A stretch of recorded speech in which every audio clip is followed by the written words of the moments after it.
ಶಿಕ್ಷಕ ಲೋಕರಾಜ್ ಜೈನ್ ಅವರಿಗೆ ಶಿಕ್ಷಕರ ದಿನಾಚರಣೆಯ ದಿನದಂದು ಹೊನ್ನಾವರ ತಾಲೂಕಿನ ಪ್ರೇರಣಾ ಫೌಂಡೇಶನ್ ಅರೆ ಅಂಗಡಿ ವತಿಯಿಂದ ಶಿಕ್ಷಕ ಭೂಷಣ ಪ್ರಶಸ್ತಿಯೊಂದಿಗೆ ಗೌರವ ವಂದನೆ ನೀಡುವ ಮೂಲಕ ಶಿಕ್ಷಕರ ದಿನಾಚರಣೆಯನ್ನು ಆಚರಿಸಲಾಯಿತು. ಗೇರುಸೊಪ್ಪ ಚತುರ್ಮುಖ ಬಸದಿಗೆ ಆಗಮಿಸಿದ್ದ ಲೋಕರಾಜ್ ಜೈನ್ ಅವರ ಬಳಿಗೆ ತೆರಳಿದ ಪ್ರೇರಣಾ ಫೌಂಡೇಶನ್ ಸಂಘಟಕರು ಕೆಲಕಾಲ ರಾಣಿ ಚೆನ್ನಬೈರಾದೇವಿಯ ಸಾಧನೆ, ಇತಿಹಾಸ ಹಾಗೂ ಚತುರ್ಮುಖ ಬಸದಿ ಹಾಗೂ ಇಲ್ಲಿನ ಅತ್ಯಮೂಲ್ಯ ವಿಗ್ರಹಗಳು ಹಾನಿಗೊಳಗಾದ ವಿವರ ಪಡೆದರು. ರಾಣಿ ಚೆನ್ನಬೈರಾದೇವಿಯ ಇತಿಹಾಸ ಹಾಗೂ ಸಾಧನೆ ಕುರಿತು ಲೋಕರಾಜ್ ಜೈನ್ ಅವರು ಹೆಚ್ಚಿನ ಸಂಶೋಧನೆ ನಡೆಸಿದ್ದರಿಂದ ಸಂಘಟಕರಿಗೆ ಸಂಪೂರ್ಣವಾಗಿ ಮಾಹಿತಿ ನೀಡಿದರು. ಪ್ರತಿ ಸದಸ್ಯರು ಕೇಳಿದ ಪ್ರಶ್ನೆಗೆ ಸವಿಸ್ತಾರವಾಗಿ ಮಾಹಿತಿ ಹಂಚಿಕೊಳ್ಳುವುದರ ಜೊತೆಗೆ ಬಸದಿಯ ಸುತ್ತಮುತ್ತಲಿನ ಚಿತ್ರಣ ಹಾಗೂ ಇಲ್ಲಿನ ವಾಸ್ತವಿಕ ಸ್ಥಿತಿಗತಿಗಳ ಬಗ್ಗೆ ಅರಿವು ಮೂಡಿಸಿದರು. ನಂತರ ಪ್ರೇರಣಾ ಫೌಂಡೇಶನ್ ಸಂಘಟಕರು ಜ್ವಾಲಾ ಮಾಲಿನಿ ದೇವಾಲಯದ ಆವಾರದಲ್ಲಿ ಲೋಕರಾಜ್ ಜೈನ್ ಅವರನ್ನು ಸನ್ಮಾನಿಸಿದರು. ಕೇರಿ ಅಂತ ಏನ್ ಕರೀತಾರೋ ಹಿರೇ ಬಸದಿ ಅಂತಾನೂ ಕರೀತಾರೆ. ಹೌದು, ಕೆಳಗಿನ ಪ್ರಾಕಾರ ಏನಿದೆಯಲ್ವಾ, ಪಟ್ಟಿಕೆಗಳು ಅಂತ ಕರಿತೀವಲ್ವಾ, ಇದು ಹೊಯ್ಸಳರ ಶೈಲಿಯಲ್ಲಿದೆ.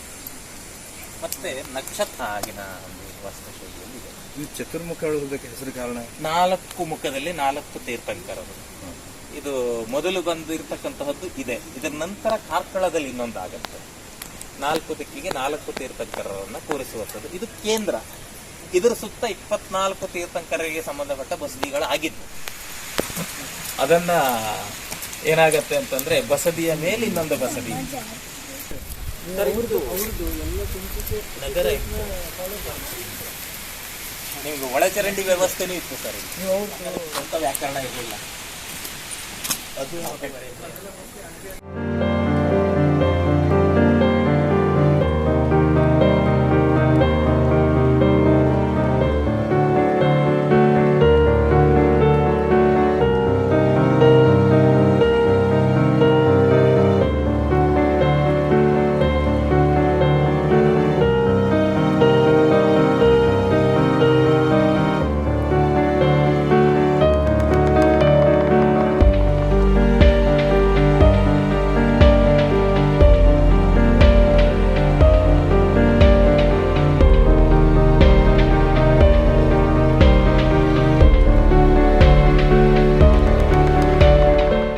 ಅನ್ನುವಂಥದ್ದು ಅಭಿವೃದ್ಧಿ ಆಗಬೇಕು. ಅದು ಆ ಕಾಲದ ಒಂದು ಸೈನಿಕ ರಾಜಧಾನಿಯಾಗಿತ್ತು. ಜೊತೆಗೆ ಅದು ಅತ್ಯಂತ, ಈಗ ನಾವು ಮಲ್ನಾಡು ಏರಿಯಾದಲ್ಲಿ ಅತ್ಯಂತ ಸುಭದ್ರವಾದಂತಹ ಸ್ಥಳ ಅಂತಂದ್ರೆ ಅದಾಗಿರೋದ್ರಿಂದ ಅದನ್ನು ಕೋಟೆಯನ್ನಾಗಿ ಪರಿವರ್ತನೆ ಮಾಡಿದ್ರು.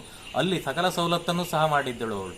ಯಾಕಂತಂದರೆ ರಾಣಿ ವಾಸ ಇತ್ತು, ಸೈನಿಕ ತರಬೇತಿ ಕೇಂದ್ರ ಇತ್ತು, ಆನೆಗಳನ್ನು ಪಳಗಿಸುವುದಕ್ಕೆ ಜಾಗ ಇತ್ತು, ಮತ್ತು ಆ ಇಡೀ ಕೋಟೆಗೆ ಒಂದೇ ದಾರಿ ಇರುವಂಥದ್ದು, ಬೇರೆ ದಿಕ್ಕಿನಿಂದ ಹತ್ತಲಿಕ್ಕೆ ಆಗೋದಿಲ್ಲ. ಹಾಗಾಗಿ ಅದು ಅತ್ಯಂತ ಸೂಕ್ತವಾದಂತಹ ಪ್ರದೇಶವನ್ನು ಆಯ್ಕೆ ಮಾಡಿ ಕೋಟೆಯನ್ನು ಮಾಡ್ಕೊಂಡಿದ್ರು. ಅಲ್ಲೇ ಆ ರೀತಿಯಾಗಿರ್ತಕ್ಕಂತಹ ರಾಣಿಗೆ ಸಂಬಂಧಪಟ್ಟಿರ್ತಕ್ಕಂತಹ ಕೋಟೆಯನ್ನು ಅಭಿವೃದ್ಧಿ ಮಾಡೋದು, ಅಲ್ಲಿ ಉದ್ಯಾನವನ ನಿರ್ಮಾಣ ಮಾಡುವಂಥದ್ದು, ಅಥವಾ ಪ್ರವಾಸೋದ್ಯಮಕ್ಕೆ ಅನುಕೂಲಕರವಾಗಿರ್ತಕ್ಕಂತಹ ವಾತಾವರಣ ನಿರ್ಮಾಣ ಮಾಡುವಂಥದ್ದು ಅಲ್ಲಿ ಮಾಡಿದ್ರೂ ಸೂಕ್ತ. ಆನಂತರ ಇತರೆ ರಾಜಧಾನಿಯಾಗಿರ್ತಕ್ಕಂಥ ಈ ನಗರ ಬಸದಿ ಕೇರಿ, ಇಲ್ಲಿ ರಾಜಬೀದಿ ಇದೆ, ಇಲ್ಲಿ 1008 ಬಾವಿಗಳ ಕುರುಹುಗಳನ್ನು ನೋಡ್ಬೋದು. ಇಲ್ಲಿ ಸಿಟಿ ಇತ್ತು ಅನ್ನುವಂಥದ್ದಕ್ಕೆ ನಗರ ಬಸದಿ ಕೇರಿ ಅನ್ನುವಂಥ ಹೆಸರು ಈಗಲೂ ಹಾಗೆ ಉಳಿದಿದೆ. ಸೊ ಇದನ್ನೆಲ್ಲ ಅಭಿವೃದ್ಧಿ ಪಡಿಸಿದ್ರೆ ಪ್ರವಾಸೋದ್ಯಮಕ್ಕೂ ಒಂದು ಆದಾಯ ಬರುತ್ತೆ. ಜೊತೆಗೆ ಅಳಿದು ಮರೆಯಾಗಿರ್ತಕ್ಕಂತಹ ನಮ್ಮ ರಾಣಿಯ ಕುರಿತು ಹಲವು ಜನರಿಗೆ ಒಂದಿಷ್ಟು ಮಾಹಿತಿ ಸಿಗುತ್ತೆ ಅನ್ನುವಂಥದ್ದು ನನ್ನ ಭಾವನೆ. ಸನ್ಮಾನ ಸ್ವೀಕರಿಸಿದ ಲೋಕರಾಜ್ ಜೈನ್ ಅವರು ನುಡಿಸಿರಿ ವಾಹಿನಿಯೊಂದಿಗೆ ಮಾತನಾಡಿ, ಜೀವನದಲ್ಲಿ ಇಂದು ನನ್ನ ಪ್ರಥಮವಾಗಿ ಸನ್ಮಾನಿಸುವುದರ ಜೊತೆಗೆ ಕ್ಷೇತ್ರವನ್ನು ಪರಿಚಯಿಸಿದ್ದೀರಿ, ಇದು ಸಂತಸ ತಂದಿದೆ ಎಂದು ಸಂಘಟಕರಿಗೆ ಧನ್ಯವಾದ ಸಲ್ಲಿಸಿದರು. 54 ವರ್ಷಗಳ ಕಾಲ ಆಳಿರುವ ರಾಣಿ ಚೆನ್ನಬೈರಾದೇವಿಯ ಗುರುತಿಸುವ ಕಾರ್ಯವಾಗದಿರುವುದು ಈ ನಾಡಿನ ದೊಡ್ಡ ದುರಂತ ಎಂದು ಬೇಸರ ವ್ಯಕ್ತಪಡಿಸಿದರು. ರಾಣಿಯ ಆಸ್ಥಾನ ಕಾನೂರು ಕೋಟೆಯು ಅಭಿವೃದ್ಧಿಪಡಿಸಬೇಕು, ಆ ಮೂಲಕ ಪ್ರವಾಸೋದ್ಯಮ ಅಭಿವೃದ್ಧಿಪಡಿಸಬೇಕು, ಇದರಿಂದ ಪ್ರವಾಸೋದ್ಯಮಕ್ಕೂ ಆದಾಯ ಬರುತ್ತದೆ ಎಂದು ಜೈನ್ ಅವರು ತಮ್ಮ ಸಲಹೆ ನೀಡಿದರು. ಸರ್ಕಾರ, ಆಡಳಿತ ವರ್ಗ, ಸಹಸ್ರ ದಾನಿಗಳು ಹೀಗೆ ಎಲ್ಲರೂ ಒಗ್ಗೂಡಿದರೆ ಇದೊಂದು ಐತಿಹ್ಯ ಕುರುಹುಗಳು ಮುಂದಿನ ಜನಾಂಗಕ್ಕೆ ಕೊಡುಗೆಯಾಗಿ ನೀಡಬಹುದು. ನಮ್ಮ ನೆಲದ ಮಹಿಮೆ, ನಮ್ಮ ರಾಣಿಯ ಗರಿಮೆ ಲೋಕರಾಜ್ ಜೈನ್ ಅವರ ಮೂಲಕ ತಿಳಿದಿದೆ ಎಂದು ಪ್ರೇರಣಾ ಫೌಂಡೇಶನ್ ಅಧ್ಯಕ್ಷೆ ರಜನಿ ನಾಯ್ಕ್ ಅವರು ಅನಿಸಿಕೆ ವ್ಯಕ್ತಪಡಿಸಿದ್ದಾರೆ. ಸಂತೋಷ. ನನ್ನ ಜೀವನದಲ್ಲಿ ಇದೇ ಪ್ರಥಮ ಸನ್ಮಾನ ಅನ್ನುವಂಥದ್ದನ್ನು ನಾನು ಅಂದ್ಕೊತಾ ಇದ್ದೀನಿ. ಚಿಕ್ಕವನಿದ್ದಾವಾಗ ಸನ್ಮಾನಗಳು ಅವೆಲ್ಲ ಮಕ್ಕಳ ಆಟಿಕೆ ಕಾಲದಲ್ಲಿ ಬಂದಿರುವಂಥದ್ದು. ಅಂತಹದ್ರಲ್ಲಿ ನನ್ನನ್ನು ಗುರುತಿಸಿದ್ದೀರಿ, ಮತ್ತು ಈ ಕ್ಷೇತ್ರವನ್ನು ನನ್ನನ್ನು ಗುರುತಿಸಿದ್ದೀರಿ ಅನ್ನುವಂಥದ್ದಕ್ಕಿಂತ ಈ ಕ್ಷೇತ್ರವನ್ನು ನೀವು ಗುರುತಿಸಿ ಬಂದಿದ್ದೀರಿ. ಆ ಮುಖಾಂತರ ಈ ಕ್ಷೇತ್ರವೂ ಸಹ ಅಭಿವೃದ್ಧಿ ಆಗಬೇಕು ಅನ್ನುವಂಥದ್ದು ನನ್ನ ಅಪೇಕ್ಷೆ. ಮತ್ತು ನನ್ನನ್ನು ಗುರುತಿಸಿ ಈ ಒಂದು ಸನ್ಮಾನವನ್ನು ಮಾಡಿದ್ದೀರಿ, ತಮಗೆಲ್ಲರಿಗೂ ನಾನು ಆಭಾರಿಯಾಗಿದ್ದೇನೆ. ಜೊತೆಗೆ ನಿಮ್ಮ ಈ ಒಂದು ಪ್ರೇರಣಾ ಸಂಸ್ಥೆ ಇನ್ನೂ ಹೆಚ್ಚು ಹೆಚ್ಚು ಉತ್ತಮವಾಗಿರ್ತಕ್ಕಂತಹ ಕೆಲಸ ಕಾರ್ಯಗಳಲ್ಲಿ ಭಾಗಿಯಾಗಲಿ ಅಂತಂದು ಹೇಳ್ತಾ 54 ವರ್ಷಗಳ ಕಾಲ ಆಳ್ವಿಕೆ ಮಾಡುವಂತಹ ಅಥವಾ ಮಾಡಿರ್ತಕ್ಕಂತಹ ರಾಣಿಯನ್ನ ಯಾವುದೇ ಒಬ್ಬ ವ್ಯಕ್ತಿಯೂ ಸಹ ಅಂದರೆ ಸರ್ಕಾರದ ಮಟ್ಟದಲ್ಲಿ ಗುರುತಿಸದೇ ಇರತಕ್ಕಂತಹದ್ದು ಅದು ಈ ನಾಡಿನ ಅದು ಈ ಶತಮಾನದ ದೊಡ್ಡ ದುರಂತ.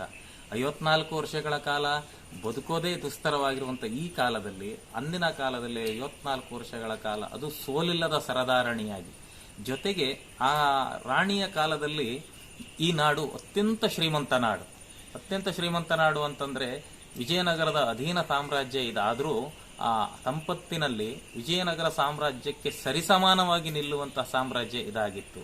ಜೊತೆಗೆ ಒಂದು ಸ್ತ್ರೀ, ಒಂದು ಹೆಣ್ಣು 54 ವರ್ಷ ಆಳ್ವಿಕೆ ಮಾಡಿರುವಂತಹದ್ದು ದಾಖಲೆ ಇಡೀ ವಿಶ್ವದಲ್ಲಿ ಎಲ್ಲೂ ಸಿಗೋಕೆ ಸಾಧ್ಯ ಇಲ್ಲ. ಅಂತಹ ಹೆಣ್ಣನ್ನ ಇವರು ಗುರುತಿಸಿ ಅವರಿಗೊಂದು ಸ್ಮಾರಕ ಆಗಿರಲಿ ಅಥವಾ ಕನಿಷ್ಠ ಪಕ್ಷ ಒಂದು ಪಾರ್ಕ್, ಉದ್ಯಾನವನವನ್ನಾದರೂ ನಿರ್ಮಿಸಬೇಕಿತ್ತು. ಇನ್ನು ಮುಂದಾದರೂ ಆ ಕಾರ್ಯ ನಿಮ್ಮಂತಹ ಸಂಘ ಸಂಸ್ಥೆಗಳಿಂದ ಆಗಲಿ ಅಂತ ಹೇಳಿ ನನ್ನ ಅಪೇಕ್ಷೆ. ಈ ಸಂದರ್ಭದಲ್ಲಿ ಪ್ರೇರಣಾ ಫೌಂಡೇಶನ್ ಸ್ಥಾಪಕರು ಅಧ್ಯಕ್ಷರಾದ ರಜನಿ ನಾಯ್ಕ್, ರವಿ ನಾಯ್ಕ್, ಸುಬ್ರಹ್ಮಣ್ಯ ಹೆಗಡೆ, ಗಣಪತಿ ಭಟ್, ಎಂಎನ್ ನಾಯ್ಕ್, ದಿನೇಶ್ ಹೆಗಡೆ, ಶಿವಾನಂದ ಮರಾಠಿ, ಜಯಶ್ರೀ ಭಟ್, ಗೀತಾ ಹೆಗಡೆ, ಸುನಿಲ್ ನಾಯ್ಕ್, ರಾಹುಲ್ ನಾಯ್ಕ್ ಮೊದಲಾದವರು ಉಪಸ್ಥಿತರಿದ್ದರು. ನಾಗರಾಜ ನಾಯ್ಕ್, ನುಡಿ ಸಿರಿ ನ್ಯೂಸ್, ಹೊನ್ನಾವರ.